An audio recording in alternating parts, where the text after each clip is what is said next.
bid to achieve his dream.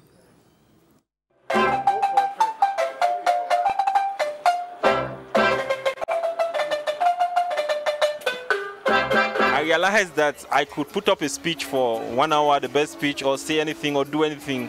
He wouldn't communicate a message as much as if I had to do it through music.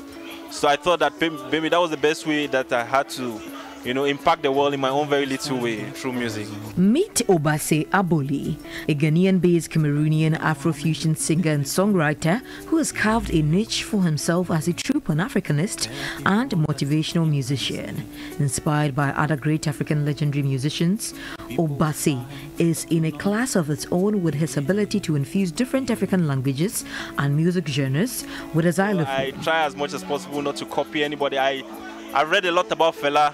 Don't get me wrong. I follow Wiala and they inspire me. But I don't try to be the next of them.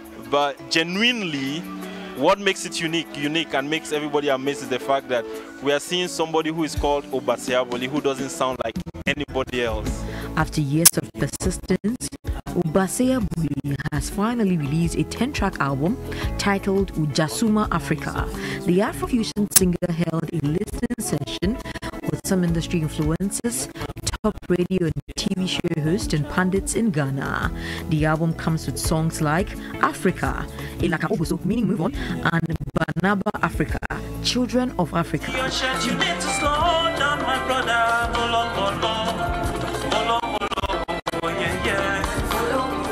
It took us like 2 years or a little more, particularly because of the advent of COVID-19. In a way it slowed things down for us. In a way it gave us more time, to put much more on the album. Impressed by the body of work, some industry influencers gave Obase Aboli plaudits for a good job done.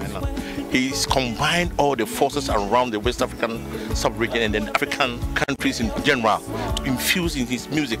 So you can feel the voice of Bridget Bona in there, Prince Nico Mbaga of the Sweet Mother fame, and then Kanda Bugman. So he has encompassed all this very, voice texture to bring to bear his music production. The future is very, very bright. I mean, looking at resolute for success, Obase Aboli hopes to become a global brand and ultimately pursue unity through the rich rhythmic heritage on the African continent. When I'm writing a song, it's always coming from the heart, and I'm looking for another heart that will relate. It doesn't matter the number of people who listen. If one person can be touched and transformed by the song, that's what I go out for.